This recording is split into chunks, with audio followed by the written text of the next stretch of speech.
O sexto dia de combate na guerra Israel-Irã permitiu reconhecer as vulnerabilidades de ambos os lados do conflito. O Irã agora diz estar empregando uma nova classe poderosa de mísseis balísticos que pode colocar em risco muitas cidades israelenses. Já Israel afirma e mostra que o território oeste e norte do Irã está completamente sob o seu domínio. Logo na madrugada de terça-feira, às 3 horas da manhã, pelo horário de Brasília, a Força Aérea Israelense lançou uma série de ataques contra 12 instalações iranianas de armazenamento e lançamento de mísseis. Imagens divulgadas mostravam equipes iranianas se preparando para disparar mais mísseis balísticos contra Israel, momentos antes do local ser atingido. Inclusive, um sistema de defesa aérea também foi aniquilado. Neste meio tempo, saindo da cúpula do G7 no Canadá, Donald Trump estava chegando a Washington através de seu avião presidencial Air Force One e posteriormente no Marine One, para se encontrar com conselheiros e militares de alto escalão na sala de situação da Casa Branca, para traçar e ser atualizado sobre estratégias de guerra a serem empregadas contra o Irã. A sala de imprensa foi também preparada ao longo do dia para a expectativa de um pronunciamento de Donald Trump.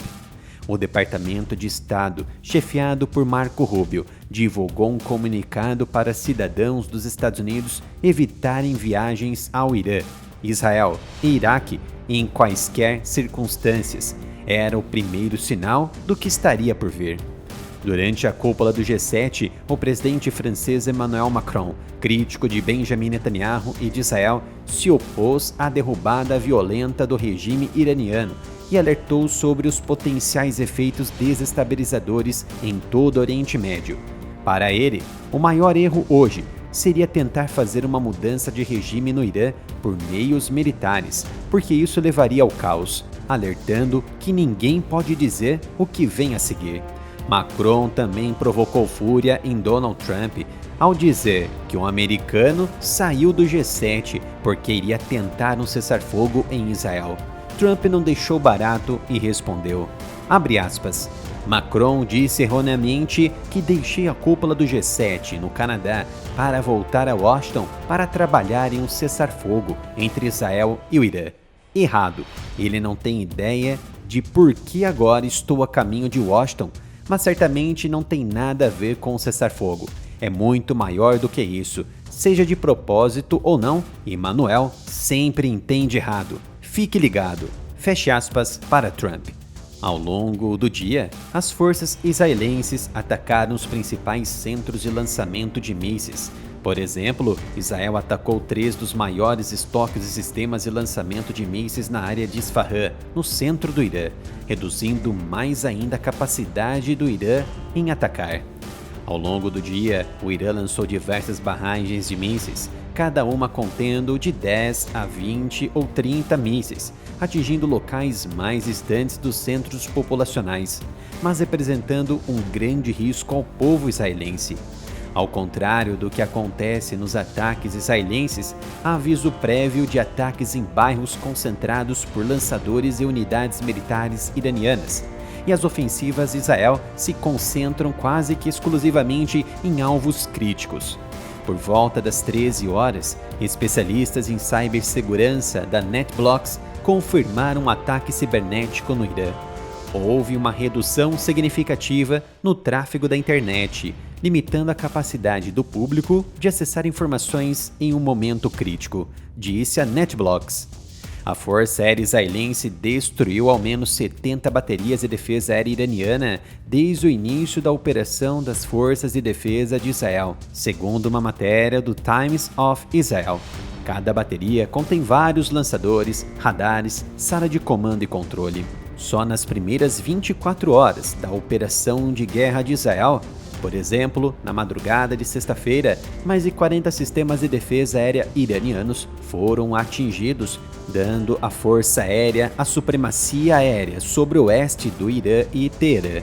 Por causa desta atuação, Israel opera livremente com drones, reduzindo as defesas iranianas ao uso de apenas canhões antiaéreos de 20 mm a 30 mm.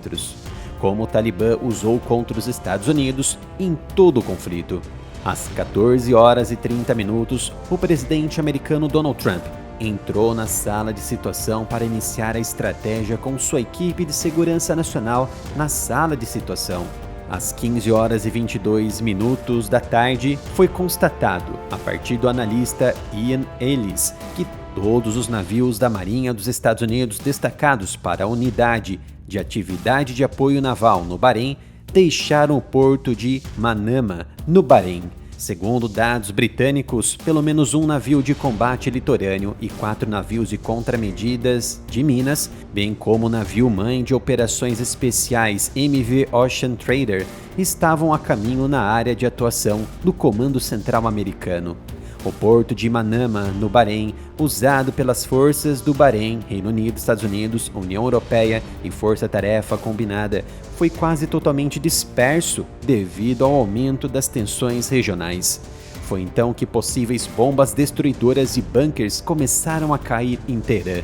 Os relatos de moradores locais sugeriram que Israel estivesse promovendo ataques contra bunkers de instalações iranianas em Teherã. Claramente era o primeiro sinal potencial da colaboração para o início de uma operação conjunta com os Estados Unidos, uma forma de reduzir ameaças.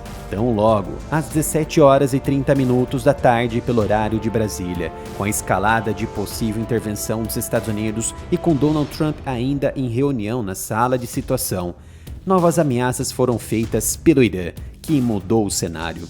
De acordo com informações de autoridades americanas ao jornal New York Times, o Irã havia preparado mísseis e equipamentos militares para atacar as bases americanas no Oriente Médio, caso os Estados Unidos se juntassem à guerra de Israel contra o país.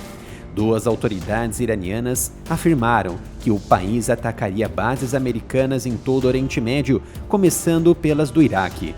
Outras autoridades disseram que, em caso de ataque, o Irã poderia começar a atacar o Estreito de Hormuz, local de fluxo intenso de navios. New York Times também destacou que o Irã teria como alvo quaisquer bases americanas que estejam em países árabes e participem de um ataque. É claro que isso seria um autossuicídio, uma última jogada desesperada dos ayatolás antes do próprio fim. Os ayatolás, fundamentado nas regras e preceitos radicais islâmicos xiitas para a governabilidade da vida e da política do país e do povo, importam-se somente com a vida não material prometida por Maomé. Porém, uma vida distorcida pelas inspirações de Khomeini, a cabeça por trás do golpe de 1979. Pela escalada das ameaças, às 17 horas e 50 minutos da tarde, o Pentágono ordenou que todos os militares e bases americanas nos Emirados Árabes Unidos, Jordânia e Arábia Saudita estivessem em alerta máximo. Os Estados Unidos enviaram cerca de 3 dúzias de aeronaves de reabastecimento para a Europa, que poderiam ser usadas para auxiliar caças que protegem bases americanas ou que seriam usadas para ampliar o alcance dos bombardeiros envolvidos em qualquer possível ataque às instalações nucleares persas. As perspectivas das forças dos Estados Unidos se juntarem à guerra aumentou nos últimos dias, à medida que Israel continua sua campanha, e o Irã lançou ondas de mísseis contra Israel como resposta. Várias autoridades americanas disseram que Israel precisaria de ajuda americana para causar danos significativos ao programa nuclear, como atacar a instalação de Fordow, aproximadamente 80 metros de profundidade, com bombas pesadas. Mas a única maneira disso acontecer é usando bombardeiros pesados. Resultado mais provável é um ataque de bombardeiros furtivos B-2 americanos, armados com Massive Ordnance Penetrator, uma arma que teoricamente tem a capacidade de perfurar montanhas que abriga a instalação subterrânea de Fordow. O presidente Donald Trump afirmou repetidamente que não permitirá que o Irã obtenha uma arma nuclear. O príncipe herdeiro iraniano Reza Pahlavi, filho mais velho de Mohammad Reza Pahlavi, o último Shah do Irã da dinastia Pahlavi, expulso por um golpe da Revolução Islâmica de 1979, fez um forte discurso à nação, pedindo o apoio do povo iraniano para voltar ao país. Abre aspas. Agora só falta uma revolta nacional para pôr fim a este pesadelo. Que eu possa estar convosco em breve. Feche aspas para Reza Pahlavi.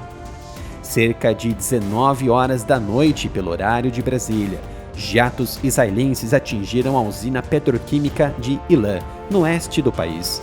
A usina é uma instalação enorme ligada a materiais de uso duplo, como produtos químicos industriais, que podem ser reaproveitados como combustível para mísseis, incluindo propelentes sólidos e oxidantes.